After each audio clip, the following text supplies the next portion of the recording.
Oh, udah ada. Oh, Masya Allah.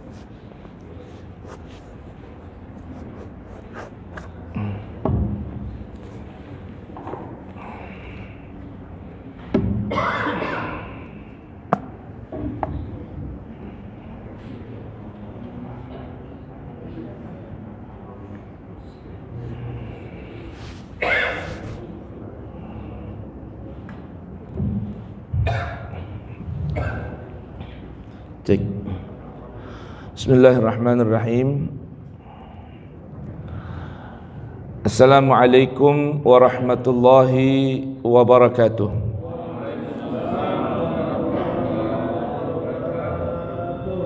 Alhamdulillah. Alhamdulillah hamdan yuwafi ni'amahu wa yukafi'u mazidah. Alhamdulillah hamdan katsiran tayyiban mubarakan fih kama yuhibbu rabbuna wa yardah. Alhamdulillah alladzi bi ni'matihi tatimmus salihat. Wassalatu wassalam ala sayyidis sadat, sayyidi ahli al-ardi was samawat, sayyidina wa habibina wa syafi'ina wa qurrati a'yunina wa maulana Muhammad wa ala alihi wa ashabihi al-anjumil qadat. Amma ba'du, subhanaka la ilma lana illa ma 'allamtana innaka antal alimul hakim. Wala hawla wala quwwata illa billahil aliyyil azim. Farabbi shrah li sadri wa yassir li amri wahlul 'uqdatan min lisani yafqahu qawli.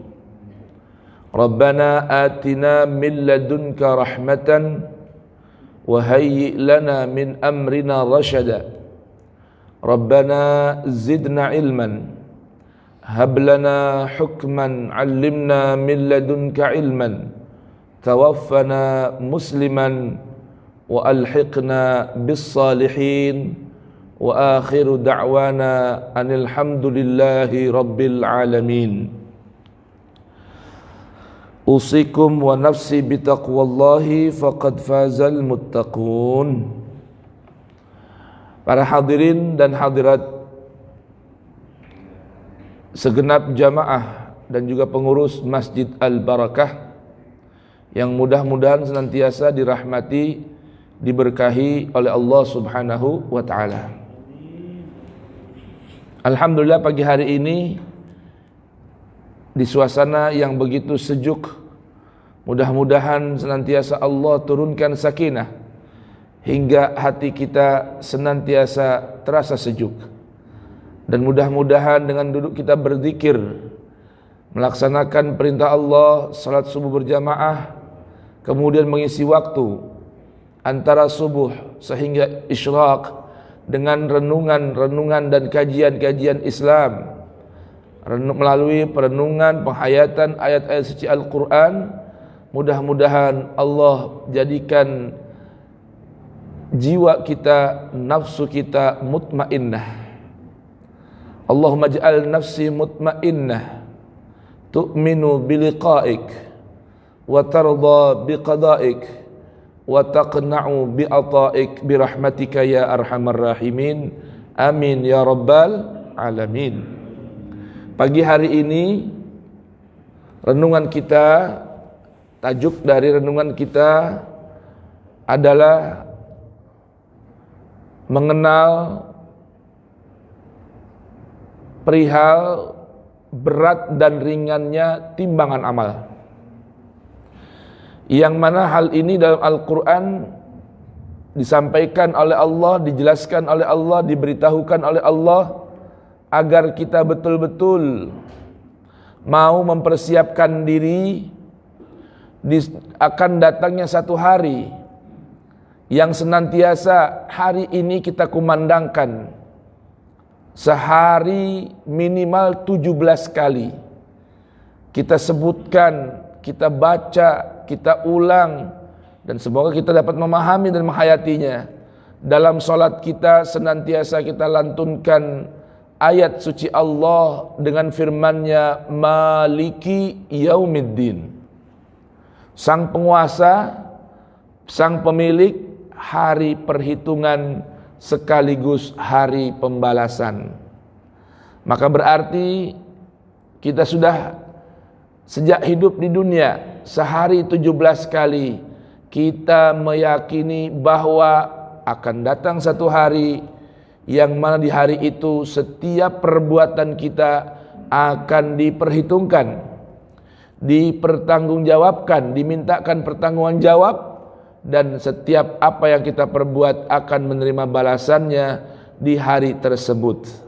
Maka tentunya kita harus mempelajari dan mengetahui bahwasanya hidupnya kita di dunia adalah untuk bercocok tanam dengan amal-amal yang saleh agar timbangan amal kita menjadi berat sehingga hidup kita selamat dan tidak menjadi ringan ataupun bangkrut sehingga tidak memiliki amal apa-apa, maka tempatnya sudah tentunya kerugian dan tinggal selama-lamanya dalam api neraka. Na'udzubillahi min dzalik. Nah, dalam Al-Quran pemberitahuan ini hanya terulang 3 kali dalam 3 surah berkenaan dengan timbangan amal. Yang pertama yang terdapat dalam Al-Quran suratul A'raf, surah yang ke-7 ayat 8 dan 9. Kemudian nanti juga ada keterangan tersebut pada Quran surah Al-Mu'minun ayat 101 hingga 104. Dan kemudian di penghujung dari Quran surah atau penghujung juz Amma, yaitu Quran surah Al-Qari'ah surah ke-101 pada ayat di penghujung ya atau di pertengahan ayat ke-6 hingga selesai, Allah Subhanahu wa taala beritahukan akan hal tersebut. Mari kita baca dan renungkan, mudah-mudahan dengan membaca Al-Qur'an, merenungkannya, menghayatinya dan mengamalkannya, Allah berikan kita keselamatan di dunia, kebahagiaan di negeri akhirat. Amin ya rabbal alamin. Monggo mangga silahkan dibuka Qur'annya, surah Al-A'raf. Kita mulai kajian renungan pagi hari ini dengan membaca Ummul Quran, suratul Fatihah. A'udzu billahi minasy syaithanir rajim. Bismillahirrahmanirrahim. Alhamdulillahi rabbil alamin. Ar-Rahmanir-Rahim. Maliki yaumiddin. Iyyaka na'budu wa iyyaka nasta'in. Ihdinas siratal mustaqim.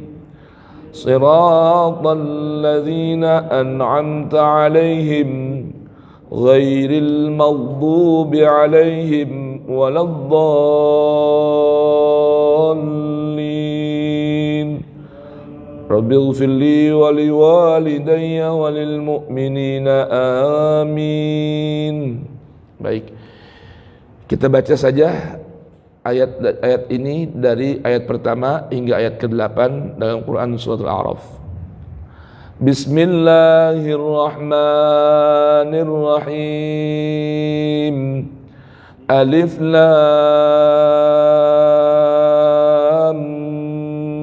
mim sad. Kitabun unzila ilaika fala yakun fi sadrika harajun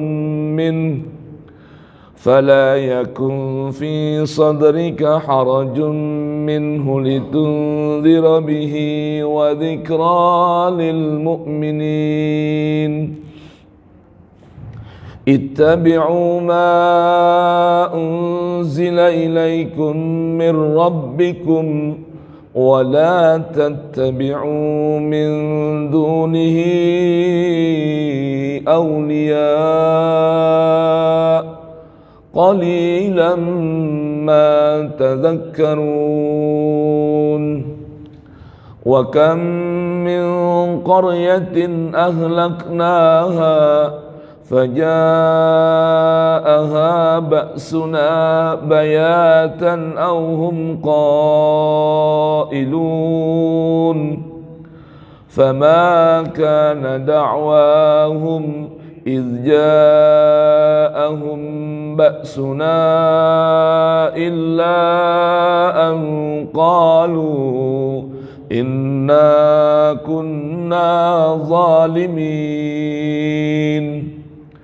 فلنسألن الذين أرسل إليهم ولنسألن المرسلين فلنقصن عليهم بعلم وما كنا غائبين والوزن يومئذ الحق فمن ثقلت موازينه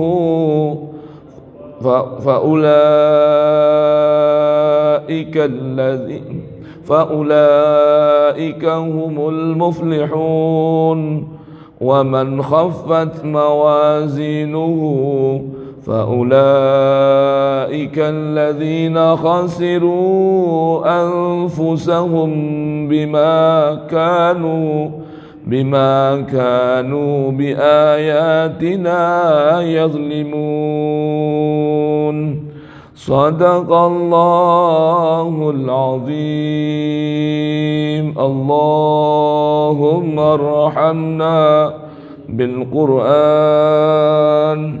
واجعله لنا إماما ونورا وهدى ورحمة اللهم ذكرنا منه ما نسينا وعلمنا منه ما جهلنا وارزقنا تلاوته آناء الليل وأطراف النهار واجعله لنا حجة يا رب العالمين والحمد لله. Baik, Allah Subhanahu wa taala berfirman yang maknanya lebih kurang Allah memerintahkan kita pada ayat kedua dari Quran suratul A'raf, tempat yang tinggi. Ashabul A'raf, orang-orang yang memiliki tempat yang istimewa nanti di surga Allah Subhanahu wa taala. Allah beritahukan kitabun unzila ilaika. Al-Quran ini merupakan sebuah kitab, arti kitab yang tertulis, terangkum, tersusun, terbandel dengan rapi. Itu arti sebuah kitab. Kalau masih dalam lembar-lembaran namanya suhuf. Ini sudah tertulis, tertata, tersusun, rapi, hingga menjadi sebuah kitab. Al-Quran merupakan sebuah kitab. Unzila ilaika, yang telah diturunkan padamu wahai Rasulku. Fala yakun fi sadrika harajun minhu, maka tidak boleh ada kesusahan, keberatan dalam dadamu, ya, dari atau tentang Al-Quran. Jangan ada sesak napas, sesak dada Artinya ini apa? Ini pemberitahuan dari Allah Ta'ala, jika Al-Quran kita letakkan di dalam dada, maka Allah berikan sebuah jaminan dalam dada kita tidak akan dijumpai atau ada sesak, galau, beban, dan lain sebagainya. Dengan catatan, turunkan Al-Quran ke dalam hati kita. Turun Al-Quran dalam relung dada kita. Litunzira bihi, agar engkau mampu memberikan peringatan dengan Al-Quran tersebut. Wa zikra, dan agar Al-Quran menjadi zikra. Apa itu zikra? Kata-kata zikr ini kalau ada alif bengkongnya punya makna tambahan dari asalnya. Kalau zikir itu artinya pengingat, zikir artinya pelajaran, maka zikra artinya alarm, peringatan, sirena, pemberitahuan akan sesuatu yang akan terjadi ataupun pernah terjadi. Itu namanya zikra. Ya, apa namanya?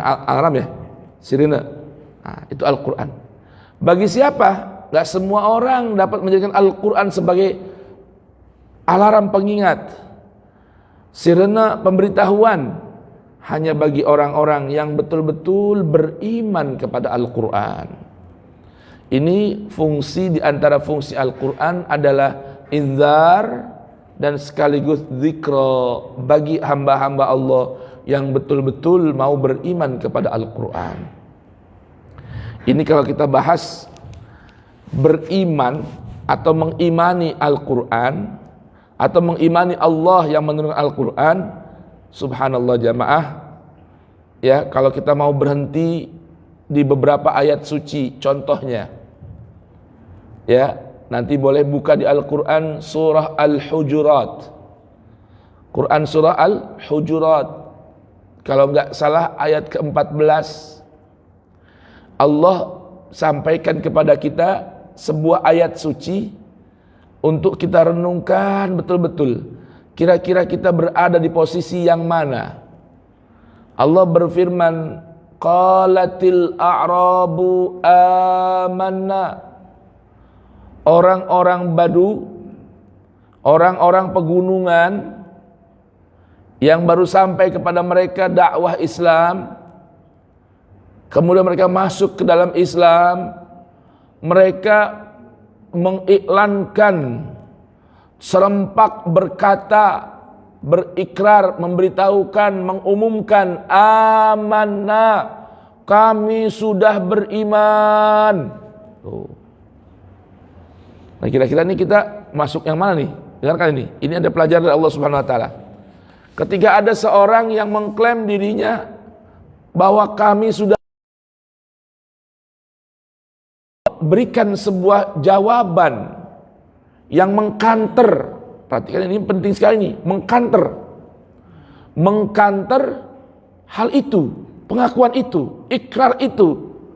Apa kata Allah? Qul, katakan wahai Rasulku, lam tu'minu, kalian belum lagi beriman. Ya Allah, gimana?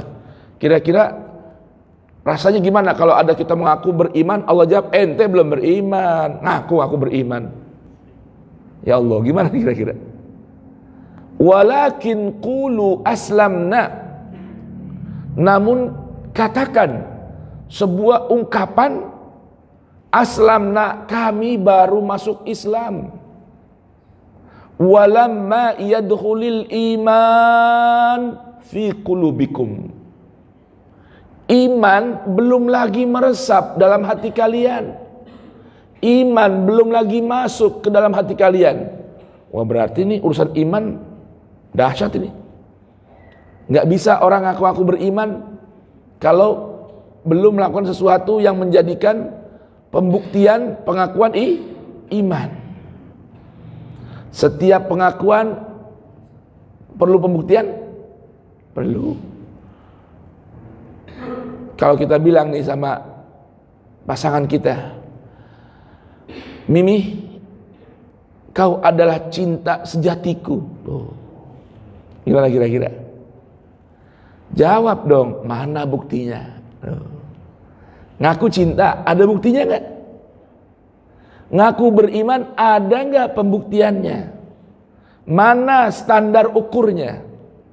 Kita sudah boleh layak mengaku orang yang beriman dan pengakuan kita diterima oleh Allah. Kira-kira ada nggak? Ayat berikutnya Allah katakan, wa in tuti'ullaha wa rasulah.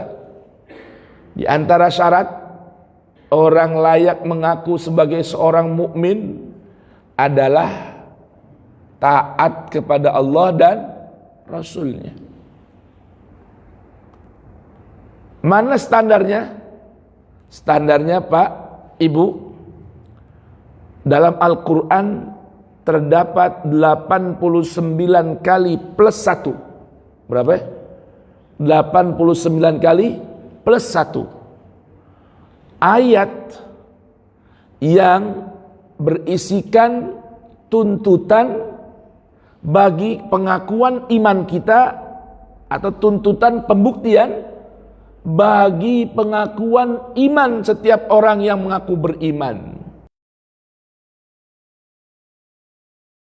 Ibu, Bapak, udah, ajo, aki, datuk, ya. Setiap ayat yang dimulai dengan ya ayyuhalladzina amanu, itulah ayat tuntutan pembuktian pengakuan keimanan orang-orang yang mengaku beriman. Ayat tersebut berisikan perintah atau larangan. Perintah atau larangan. Bila sudah kita kerjakan perintah dan larangan itu, maka layak kita mengaku orang yang beriman.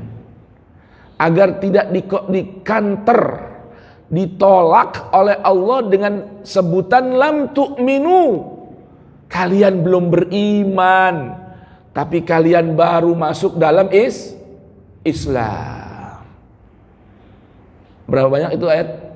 89 plus 1. Bapak Ibu sudah tahu semua ayat itu? Hah? Bapak Ibu sudah tahu itu ayat semua? Waduh, kalau belum bagaimana mengaku beriman kita? Tuh.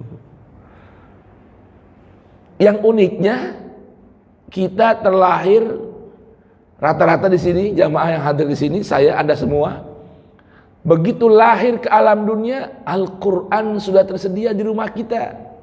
Betul tidak? Bahkan mungkin dari kita sudah melaksanakan tradisi 7 bulan. Usia kandungan kita masih 7 bulan, udah dibacain Quran. Hatam Quran, sudah dihatamin Qurannya. Tetapi sampai usia kita lebih dari masa baligh, ada yang sudah 40, 30, 50, 60, belum lagi mengenal kewajiban melaksanakan perintah dan larangan yang terdapat dalam Quran, ya ayyuhalladzina amanu. Setiap dai, setiap label mubaligh, setiap pendakwah seharusnya punya kewajiban menyampaikan kepada umat 89 ayat plus 1 ini. Karena ini yang akan ditanyakan kepada oleh Allah kepada kita. Nanti lihat ayat ini berikutnya ada. Lihat itu. Ya. Jadi Masya Allah nih. Ini maaf nih, maaf ya Bapak Ibu sekalian. Ntar ketemu Ustadz, tanya dah, Ustadz, kewajiban kita sebagai orang yang beriman itu terdapat perintahnya dalam Al-Quran berapa kali? Mungkin gak semua Ustadz tahu hal ini. Bapak jujur nih baru dengar gak? Baru dengar ya? Kenapa banyak dari kita, para guru, menyampaikan sesuatu yang katanya fardu ain, padahal inilah yang lebih dari fardu ain. Banyak dari para guru menyampaikan sesuatu, mengajarkan sesuatu yang Allah nanti gak tanya tentang hal itu. Tetapi yang hal seperti ini yang Allah pasti tanya, banyak dari para guru, para penceramah, para pendakwah, para muallim sekalipun tidak menyampaikan hal itu kepada umat, dan umat tidak bertanya juga. Kira-kira paham nih Pak nih? Ya, ini kan wa dzikra lil mu'minin. Al-Quran merupakan alarm peringatan, sirene peringatan bagi orang-orang yang beriman kepada Allah, Rasul, dan Al-Quran. Nah, ya, kapan-kapan boleh nih Pak Sony, Ko Ali, ini ada kelas mengaji di Al-Barkah ini, memahami 89 plus 1 ayat ya ayyuhalladzina amanu. Saya ketika menyampaikan hal ini di hadapan para jamaah dan ulama di Malaysia, sampai jujur ada yang bilang, Ustadz kalau boleh dibuat kitab sekalian, dibuat buku lain ayat Al-Quran. Tanpa buku juga harusnya kita dapat jumpai supaya orang banyak paham hal ini. Ini hal yang mustahil. Nah, kalau mustahil itu artinya apa? Sangat penting untuk dipahami. Iya. Ini kalau kita nggak tahu, Allah tanya. Tanya bagaimana? Dengarkan ayat berikutnya. Di sini Allah beritahukan. Ittabi'u ma unzila ilaikum mir rabbikum. Nih, setelah Allah beritahukan tentang Al-Quran, sekarang Allah perintahkan orang-orang yang mengaku beriman tadi, wa dzikra lil mu'minin, untuk apa? Ittabi'u, berittiba'lah kalian. Kalau bahasa orang-orang teman-teman kita ini kalangan salafi, nyunah. Nyunah ya. Ittiba itu apa artinya? Nyunah. Ittiba itu bukan hal yang sunnah. Ittiba itu perkara yang wajib. Nah, cuma ittiba kepada apa yang wajib? Ittiba kepada urusan jenggot, atau ittiba dalam urusan cingkrang, berpakaian, atau ittiba urusan poligami, atau gimana? Arti ittiba itu artinya totalitas, mengikut, berjalan di belakang, bermakmum dengan imam. Imamnya apa? Apa yang wajib diittiba? Ittabi'u ma unzila ilaikum mir rabbikum. Coba dengarkan ayat ini nih. Renungkan ayat ini, kata Allah. Al-A'raf ayat ke-3 ini, Allah beritahukan, ittiba'lah kalian. Ikuti sungguh-sungguh. Kalau tabi'a yatba'u, ngikut di belakang. Kalau ittaba'a yattabi'u, ada usaha, kemauan yang sungguh-sungguh untuk berjalan di belakang.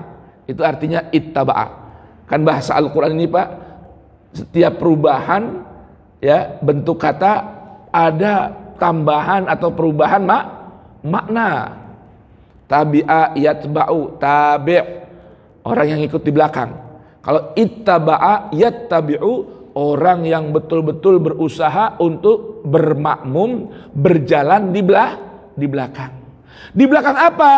Ma unzila ilaikum mir rabbikum, berjalan di belakang apa yang Allah turunkan pada kalian, ya, sesuatu yang diturunkan kepada kalian, mir rabbikum, yang berasal dari Rabb kalian. Coba renungkan ya, ini bagi teman-teman ya yang memahami pemahaman ittiba, perlu sedikit diluruskan tuh pemahamannya. Ittiba itu dalam Al-Quran bukan urusan jenggot, bukan urusan penampilan, tapi ittiba itu urusan mengikut, bermakmum, berpandu hanya kepada sesuatu yang diturunkan kepada kalian, yang sesuatu itu berasal dari Rabb kalian, yaitu Al-Quran. Boleh paham ini Pak? Ya, jadi ittiba itu kepada apa? Kepada Al-Quran. Allah gunakan diksi di sini bukan unzila ilaikum minallah, tidak, tetapi ma unzila ilaikum mir rabbikum, agar kita paham, agar kita mengerti, agar kita yakin Al-Quran ini berasal dari Rabb kita. Apa makna Rabb? Al-Khaliq, sang pencipta kita. Apa makna Rabb? Al-Malik, sang pemilik jiwa raga kita. Apa makna Rabb? Al-Mudabbir, yang berhak, yang punya wewenang mengatur kehidupan kita. Apa makna Rabb? Ar-Raziq, yang memberikan rizki kepada kita. Apa makna Rabb? Al-Muhit, yang mengetahui, menguasai segala yang terkait dengan sisi-sisi kehidupan kita. Apa makna Rabb? Rabb itu artinya yang merawat, yang memperbaiki kehidupan kita. Artinya yang maha mengetahui urusan kita hanyalah Dia, Allah Jalla Jalaluh. Maka segala yang berkait dengan kehidupan kita sudah diatur olehnya. Di mana diaturnya? Dalam kitab sucinya Al-Quran. Maka wajar kalau Allah perintahkan kita hidup mesti, wajib, harus berittiba kepada Al-Quran, kitab yang diturunkan olehnya. Assalamualaikum. Kumaha damang? Baik semua? Rancak semua? Aduh, Masya Allah. Ini roman-romannya kedinginan. Apa saking khusyuknya ini merenungkan ayat-ayat Al-Quran. Subhanallah. Emang kudunya nih diganti ini apa namanya, minuman yang diletakkan ini air, sekedar air mineral, diganti kopi. Ya, kopi. Ini kalau di Hadramut ini Pak, kalau pengajian kayak gini khususnya pagi hari itu dikasih satu cawan kopi. Jadi keliling dibagi-bagi itu kopinya. Jadi seger matanya. Bagaimana Pak Sony, Pak Cucu? Ya, bulan depan nih subuh kita ada kopi keliling. Pak Multa, ya enggak? Ya. Ya kan? Baik. Kemudian setelah Allah perintahkan kita, ini pemberitahuan di ayat kedua tadi kan bagi orang-orang yang beriman. Nih, Al-Haram. Perintahnya wajib bagi kalian yang orang yang beriman. Setelah Allah beritahukan tentang keagungan Al-Quran, bahwa dia diantaranya memiliki fungsi menghilangkan kegalauan, ya, keresahan, kegelisahan dalam hati, maka Allah bilang ikutilah seluruh panduannya.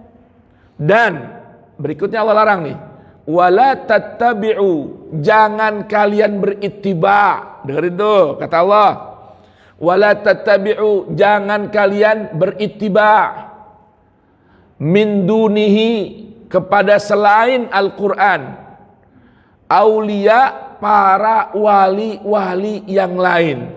Perhatikan tuh, kata Allah ikuti Al-Quran, jangan ikuti wali-wali selain Quran. Apa maksudnya aulia? Aulia ini punya makna dasar adalah loyalitas, al-wala, sikap loyal.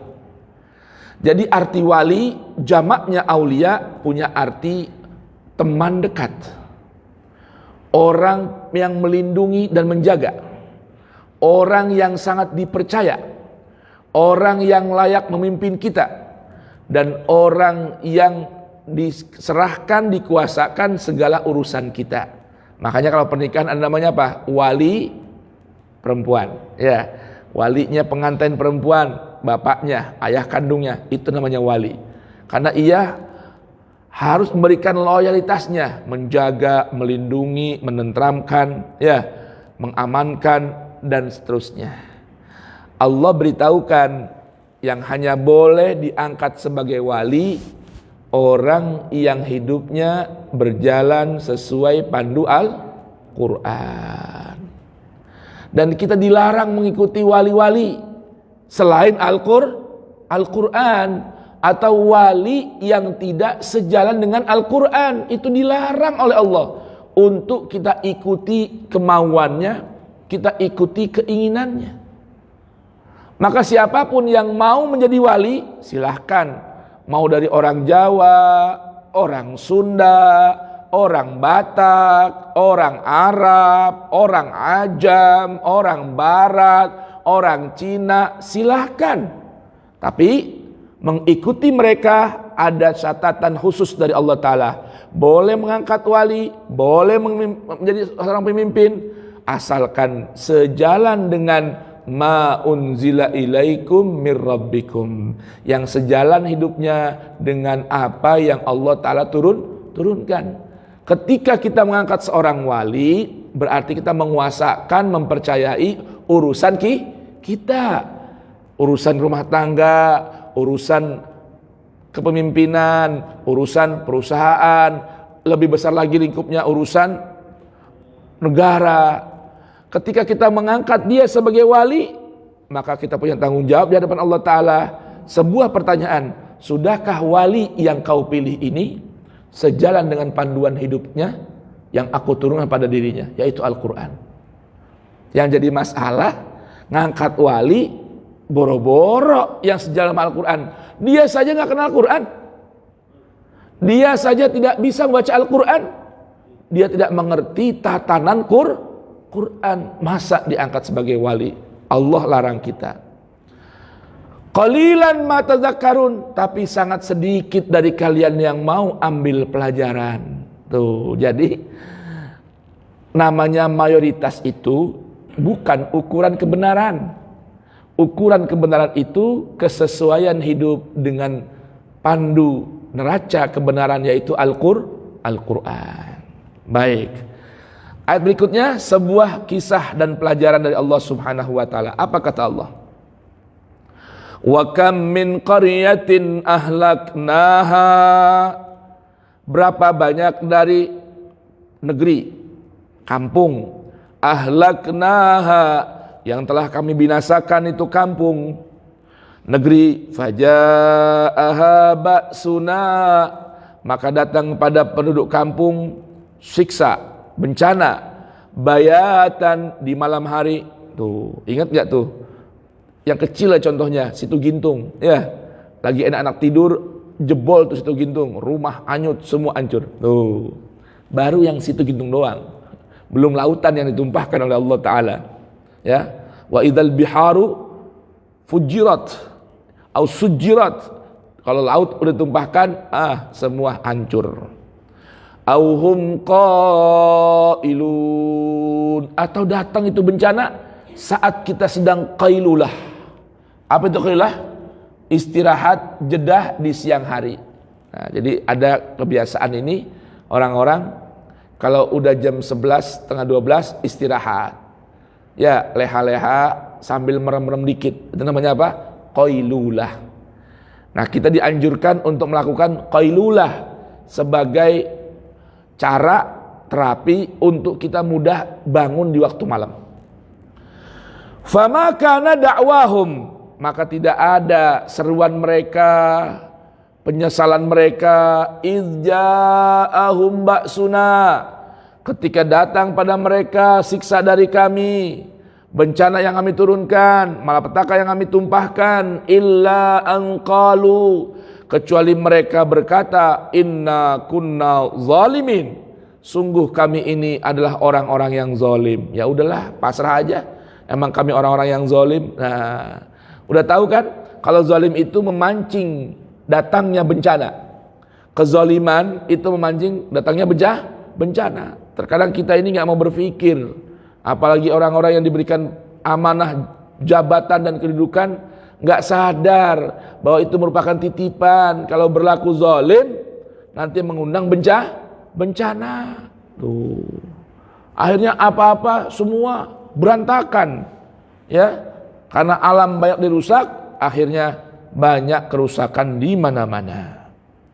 Falanas'alanna alladzina ursila ilaihim. Renungan ini. Maka kami nanti akan mintakan pertanggungan jawab. Kata Allah, akan kami tanyakan orang-orang yang telah sampai kepada mereka para pembawa risalah. Allah bakal tanya, ini azab, ini bencana bisa turun, memang gak ada di tempat kalian para nabi, para rasul yang menyampaikan ayat-ayatku? Memangnya ndak ada para ustadz, para dai yang membacakan ayat-ayatku? Oh, ada ustadz, ada dai, ada guru, tapi mereka nggak menyampaikan ayat-ayat-Mu ya Tuhan. Oh, apa yang disampaikan? Yang disampaikan ucapan-ucapan manusia. Nggak disampaikan ayat-ayat suci. Tuh, ditanya tuh orang-orang kampung, kalau sampai turun murka, turun azab itu, nanti akan ditanya, kalian ini bisa sampai ada murkaku turun di sana, kerusakan di mana-mana, apa nggak ada seorang nabi, apa nggak ada seorang rasul, apa nggak ada seorang pendakwah yang menyampaikan risalahku? Begitupun yang Allah tanya berikutnya adalah wala nas'alannal mursalin, dan pasti nanti kami akan tanya para rasul yang diutus ke negeri tersebut. Hei, para rasulku, memang kalian gak sampaikan ayat-ayatku? Sudah Tuhan, cuma mereka gak mau mengikuti ayat-ayat-Mu Tuhan. Nah, para rasul selamat bebas, tinggal masyarakatnya nih yang akan dituntut oleh Allah Subhanahu wa ta'ala. Ini atas sebuah pelajaran, melakukan ketetapan, memutuskan satu keputusan hukum itu mesti ada dulu bayinah, konfirmasi, tabayun dulu, disampaikan apa enggak. Nah, kalau enggak, berarti sang pembawa risalah dituntut oleh Allah. Kalau sudah disampaikan, rakyatnya nggak mau dengar, barulah rakyatnya akan dituntut oleh dan dihukum oleh Allah. Ini bentuk keadilan Allah Subhanahu wa ta'ala. Falanaqussanna alaihim bi'ilmin, dan pastinya kami akan sampaikan kisah-kisah ini, kata Allah, bi'ilm alaihim, kepada mereka, atas mereka, bi'ilmin, dengan satu hal yang pasti. Ingat, kalau menyampaikan kisah, menyebarkan berita, harus berdasarkan ilmu, harus berdasarkan bukti. Tidak boleh kita menyampaikan kisah yang khurafat, hoax. Nggak boleh itu. Kenapa? Karena itu bukan ajaran Allah Subhanahu wa ta'ala. Wa ma kunna ghaibin, dan tidaklah kami ghaib, hilang di tengah-tengah mereka. Artinya, ingat, Allah senantiasa membersamai kita, melihat, memantau, dan mengawasi kehidupan kita. Ini hal yang pasti. Bisa paham jamaah sekalian? Baik, ini Al-Quran, lihat ayat berikutnya. Nah, ketika Allah sudah beritahukan tadi tentang pentingnya berittiba kepada kitab sucinya dan ajarannya yang terangkum dalam Al-Quran, Allah beritahukan, dan Allah nanti kan sudah kasih tahu kisahnya, bahwa semua orang akan dimintakan pertanggungan jawab. Rakyatnya, masyarakatnya ditanya oleh Allah, para utusan Allah juga ditanya oleh Allah, agar Allah tidak menghukumi sesuatu berdasarkan bukan tanpa bukti. Allah beritahukan nanti akan datang satu hari. Ingat, akan datang satu hari. Sebutan hari ini, yauma idzin ini, dalam Al-Quran banyak dikisahkan apa yang akan berlaku di situ. Mulai pemberitahuan tidak bermanfaat harta dan keluarga, pangkat dan kedudukan, pertalian nasab ataupun yang lainnya. Yang hanya berlaku adalah amal. Allah beritahukan wal waznu, yang namanya jarum, neraca, timbangan.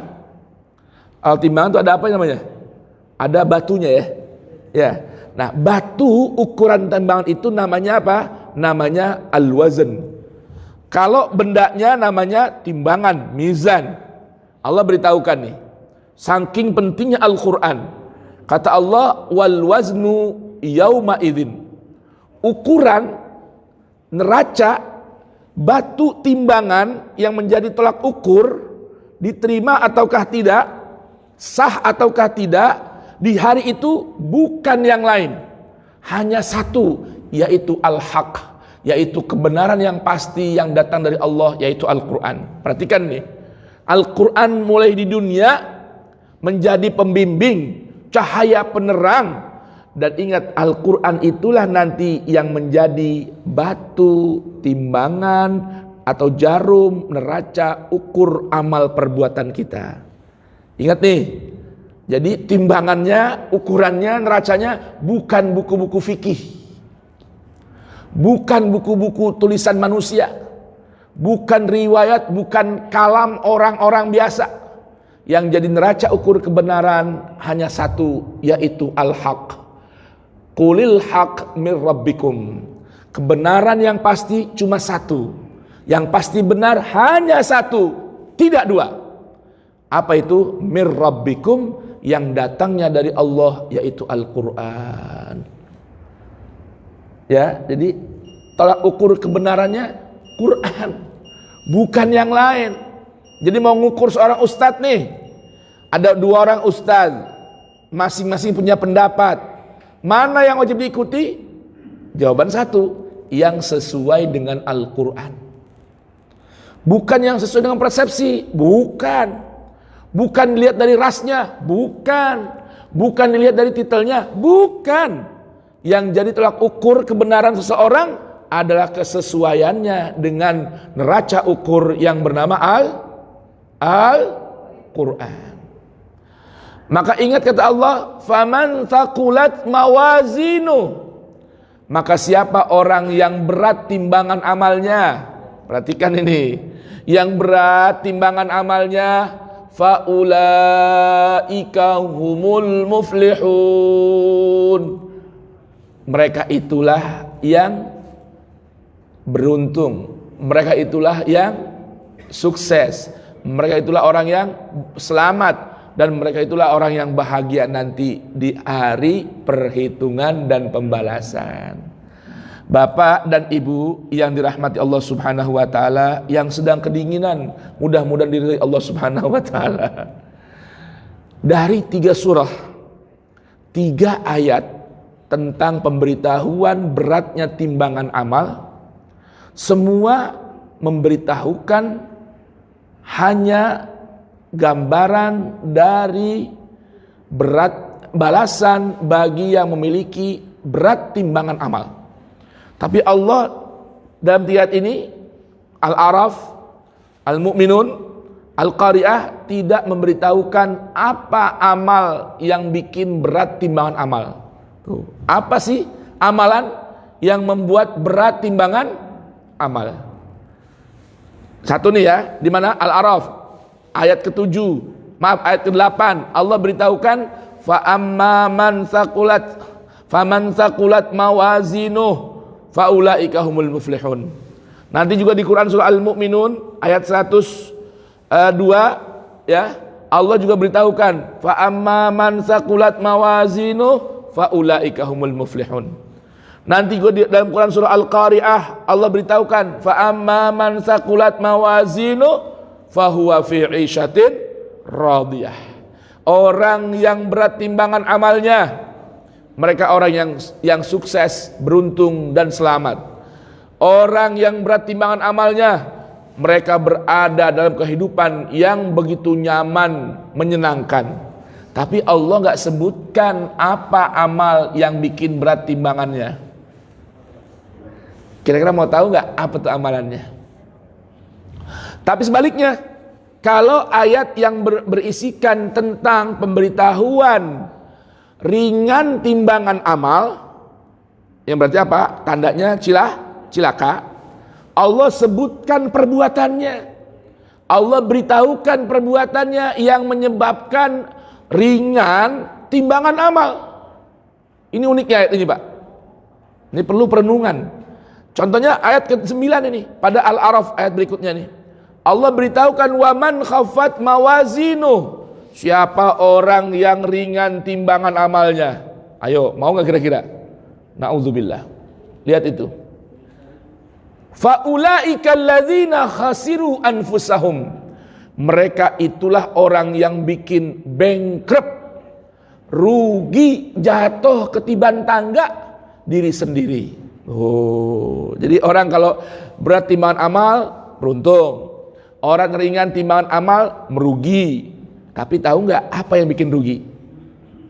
Catat ini, Pak. Catat dalam benak hati kita, pikiran kita. Rupanya muara dari segala perbuatan yang menyebabkan ringan timbangan amal kembali pada ayat ini. Apa itu? Bima kanu bi ayatina yazlimun.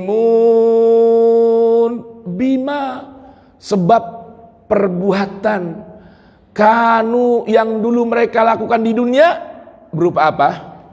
Bi ayatina yazlimun. Mereka selalu berlaku zalim terhadap ayat-ayat Allah. Tuh. Maka disebutlah ini ayat-ayat suci. Karena yang lain harus mengikuti ayat ini, bukan dibalik. Yang lain mengatur ayat ini. Al-Quran itu imam, jangan dijadikan makmum. Al-Quran itu petunjuk, jangan ditunjukin. Al-Quran itu penerang, nggak perlu lagi dikasih lampu buat nerangin. Inilah maksud dari bi ayatina yadlimun. Karena arti zalim itu apa sih Pak? Makna dasar arti zalim itu meletakkan sesuatu bukan pada tempatnya. Memberikan sesuatu tidak sesuai dengan porsi dan takarannya. Maka awas, jangan kita berlaku zalim terhadap ayat-ayat suci Allah. Jangan menzalimi ayat-ayat suci Al-Quran. Tempatkan Al-Quran pada tempatnya. Jadikan ia pemimpin kehidupan, jadikan ia pemandu jalan, jadikan ia penghantar keselamatan dunia dan akhirat kita. Itu maksudnya, tidak berbuat zalim terhadap ayat-ayat Allah. Ada Al-Quran bilang A, manusia bilang B, mana diikuti? Al-Quran. Al-Quran bilang pergilah ke arah barat, manusia bilang ke arah timur. Jangan ikut manusia, ikuti Al-Quran. Kalau kita ikuti keinginan manusia, meninggalkan Al-Quran, itu maknanya kita berlaku zalim terhadap Al-Quran. Boleh paham Mbak? Ayat yang serupa dalam Quran surah Al-Mu'minun Allah juga bacakan. Silakan dibuka. Allah berfirman dalam Al-Quran surah Al-Mu'minun ayat 102. Allah berfirman, "Faman thaqulat mawazinuh faulaika humul muflihun." Sama enggak? Sama ya? Baik. Kemudian sebaliknya, "Wa man khaffat mawazinuh faulaika alladzina khasiru anfusahum." Sama enggak? Sama. Fi jahannama khalidun. Ini balasannya nih. Orang yang ringan timbangan amalnya, balasannya selain merugikan diri sendiri, dia akan tinggal dalam neraka jahanam kekal selama-lamanya. Na'udzubillah. Nah, Pak, orang kalau tinggal di api neraka itu, Allah beritahukan yang pertama kena siksa adalah bagian wajahnya. Na'udzubillah. Ada penyebutan keterangan Pak, kenapa bisa wajah duluan? Karena dia dimasukin ke neraka, kepala dulu, kayak dicelupin gitu. Kok bisa wajah sih? Naam, karena manusia ini di dunia sering sibuk dengan wajahnya. Pencitraan itu gambaran sekarang tuh. Jadi kalau orang yang suka bikin pencitraan tidak sesuai dengan kenyataan, ini menjadikan ringan timbangan amal dan bakal tinggal dalam neraka jahanam sekekal selama-lamanya. Na'udzubillah. Talfahu wujuhahumun nar. Wajahnya akan dibakar oleh api neraka. Wa hum fiha kalihun. Mereka wajahnya nanti akan muram dan tampak cacat di mukanya. Allahu Akbar. Baik, sekarang yang ketiga nih, Quran surah Al-Qari'ah. Ya, sama nggak kita lihat ini, coba pemberitahuan dari Allah Ta'ala. Di mushafnya halaman 600 ayat ke-6 hingga ayat ke-8 atau ayat 11, Allah beritahukan, fa amma man thaqulat mawazinuh fahuwa fi 'ishatir radiyah. Fahuwa fi 'ishatir radiyah. Orang yang berat timbangan amalnya, dia berada dalam kehidupan yang begitu menyenangkan, begitu membahagiakan. Maka kalau mau hidup bahagia, cari yang bernama radiyah. Begitu ya. Nah kalau begini kan orang bapak-bapaknya bangun semua ini. Urusan begini seger udah. Ya.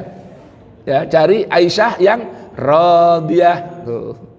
Sebaliknya wa amman khaffat mawazinu. Kalau orang ringan timbangan amalnya, kata Allah tempatnya di mana? Fa ummuhu hawiyah. Tahu nggak apa itu hawiyah? Wa ma adraka ma hiya narun hamiyah.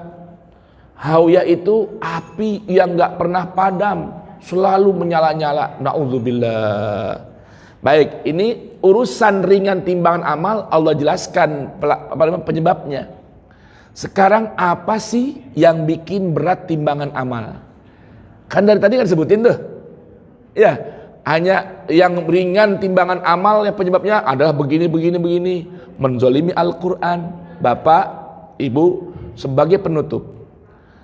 Sakulat kata kerja, isim fa'ilnya sakil. Ya, sakulat kata kerja, berat. Pelakunya namanya sakil, yang memberatkan. Baik, sekarang yang bikin memberatkan timbangan amal itu apa? Apa kira-kira? Ko Ali, kira-kira tahu nggak apa tuh yang bikin timbangan amal berat? Kira-kira Al-Quran berikan kata kunci nggak? Ada.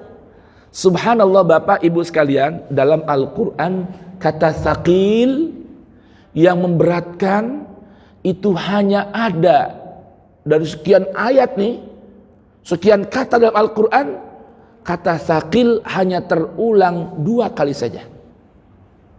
2 kali penggunaan diksi kata sakil yang membuat berat, yang memberatkan, itu Allah gunakan dalam Al-Quran hanya pada 2 surah, 2 ayat.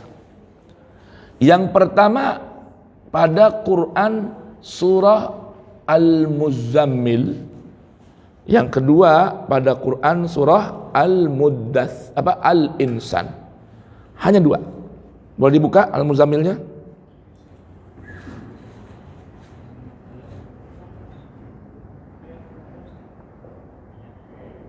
Ayat berapa? Ayat berapa yo? Mau tahu benar apa tahu aja? Al-Muzammil ayat 5, Al-Insan ayat ke-27.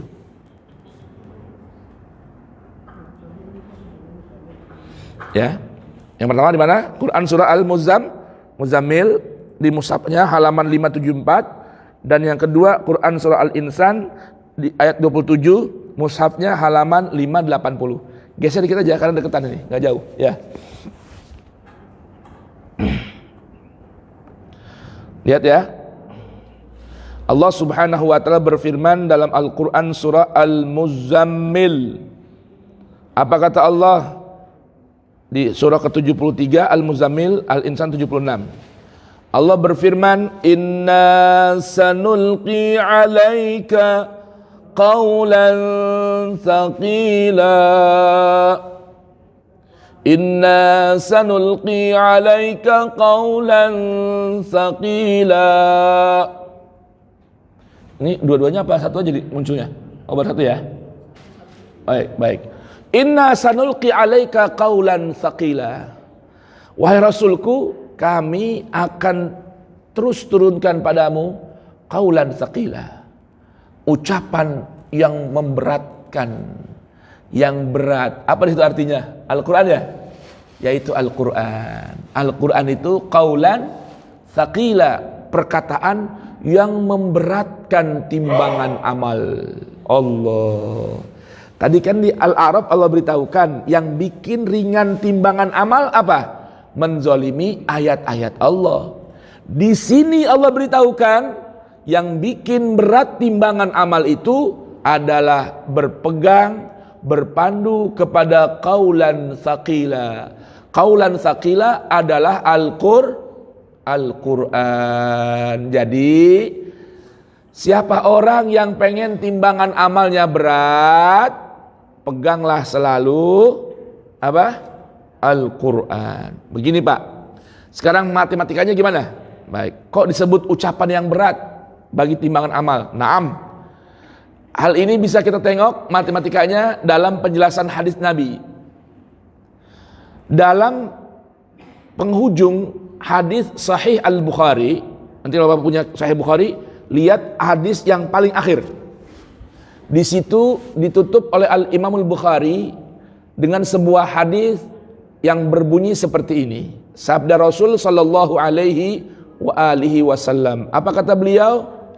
Kalimatani khafifatani 'alal lisani Thaqilatani fil mizan Habibatani ilar rahman Subhanallahi wa bihamdih Subhanallahil azim. Ada dua kalimat. Jadi arti kalimat apa? Kumpulan kata. Kata itu kumpulan huruf. Ya, kalimat kumpulan kata. Kata itu kumpulan huruf. Ada dua kalimat yang ringan diucapkan oleh lisan, tapi berat dalam timbangan, dan menyebabkan Allah yang Maha Rahman mencintai orang yang suka mengucapkan dua kalimat itu. Subhanallahi wa bihamdih. Yang kedua, Subhanallahil azim. Ayo kita ucapkan sama-sama. Subhanallahi wa bihamdih. Subhanallahil azim. Subhanallahi wa bihamdih. Subhanallahil azim. Subhanallahi wa bihamdih. Subhanallahil azim. Tapi ingat ya, ini teh dua kalimat. Satu kalimat berisi subhana dan Allah serta wa bihamdih. Ada berapa? Satu kalimat ini berapa isinya? Berapa kata? Subhana, Allah, wa bihamdih.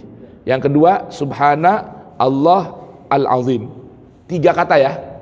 Tiga kata.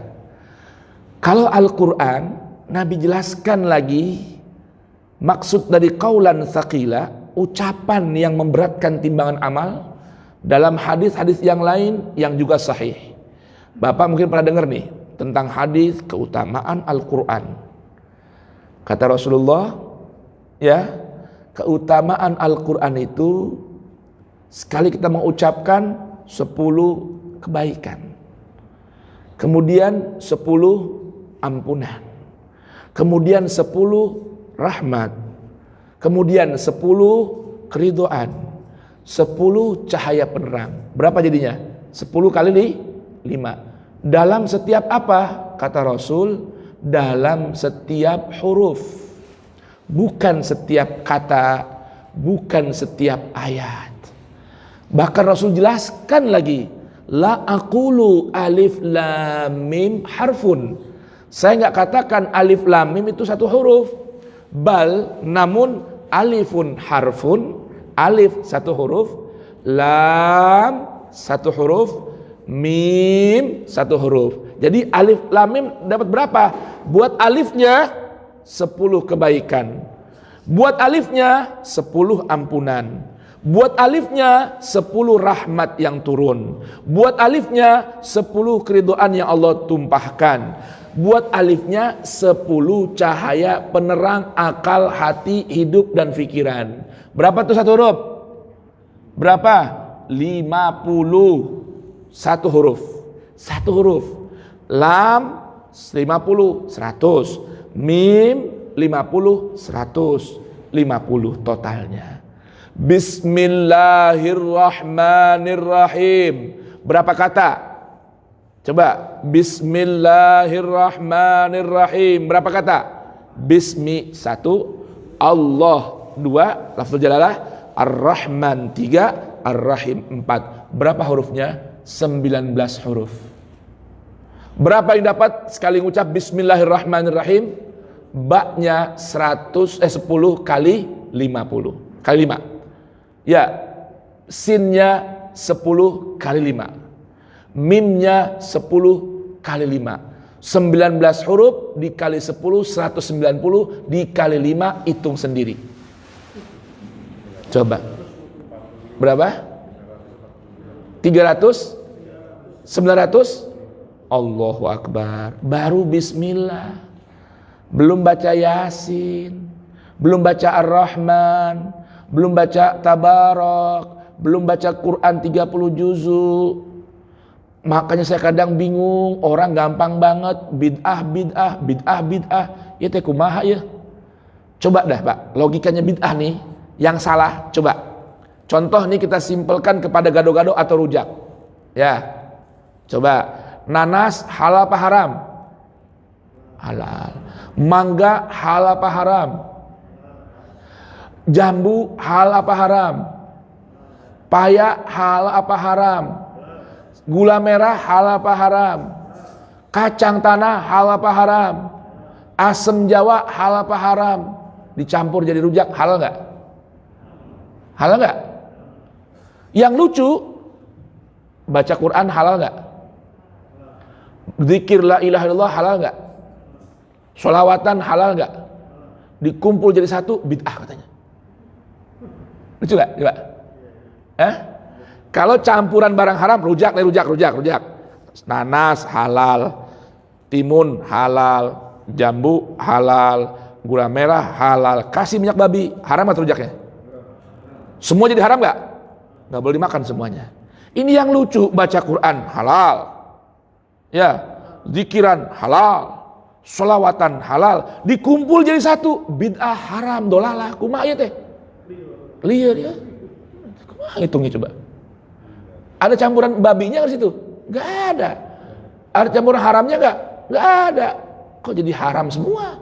Itu kumaha ya? Liar ya. Ini mah sekedar intermezzo ya, agar kita mudah memahami saja ini. Nah, jadi Al-Quran Pak disebut qaulan tsaqila karena setiap hurufnya memberatkan timbangan amal kita. Setuju kira-kira paham ini? Penutup tadi Al-Insan terakhir.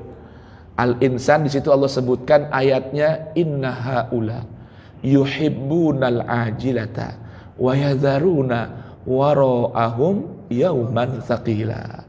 Coba apa artinya? Ada terjemah itu?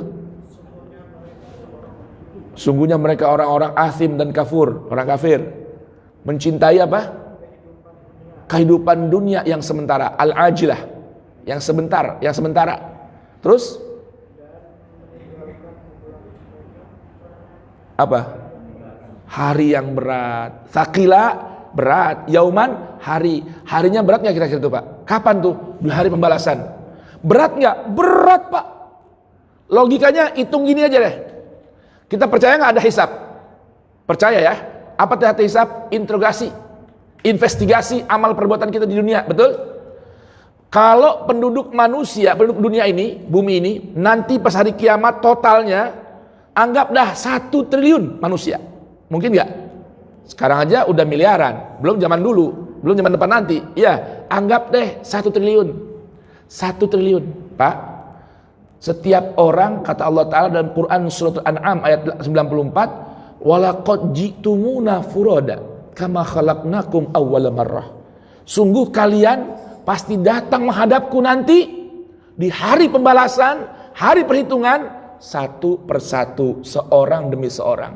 Artinya seorang demi seorang akan antri tertib untuk investigasi, interogasi, BAP.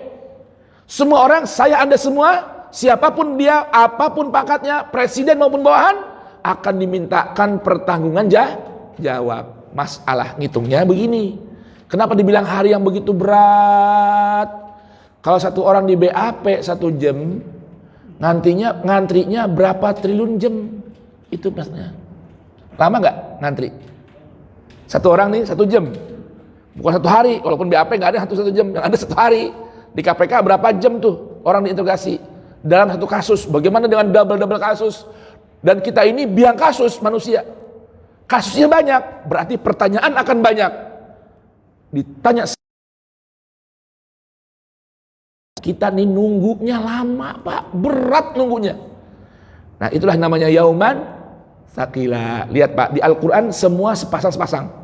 Allah sebutkan ada pagi, ada siang, ada sore, ada malam, ada senang, ada susah, sempit, ada luas, dikit, ada banyak, ya jauh, ada dekat. Ingat, pasangannya yauman tsaqila adalah qaulan tsaqila. Paham sudah Pak? Jadi orang yang pengen selamat di yauman tsaqila, hiduplah di dunia berpegang kepada qaulan tsaqila. Itu intisari kajian renungan pagi hari ini. Apa itu? Yang kepengen selamat di yauman tsaqila dan ingin timbangannya menjadi tsaqila, berpeganglah kepada qaulan tsaqila. Baca, pelajari, pahami, ayati, amalkan, dan ikutilah qaulan tsaqila. Maka kita akan selamat pada yauman tsaqila. Amal timbangan kita menjadi berat dan kita akan menjadi faulaika humul muflihun fahuwa fi 'ishatin radiyah. Semoga bermanfaat. Subhanakallahumma bihamdik asyhadu an la ilaha illa anta astaghfiruka wa atubu ilaik. Indah enggak Al-Qur'an, Pak? Manis enggak Al-Qur'an? Kalau kita baca dan kita renungkan, bukan hanya sekedar lewat-lewatan saja. Subhana rabbika rabbil izzati amma yasifun wa salamun alal mursalin walhamdulillahi rabbil alamin. Cek orang Muhammadiyah bilang billahi taufik wal hidayah war ridho wal inayah. Abdi teh orang NU, wallahul muwafiq ila aqwamit thoriq. Wassalamualaikum warahmatullahi wabarakatuh. Ya dua sekalian atuh, ya kan? Jangan cuma satu aja.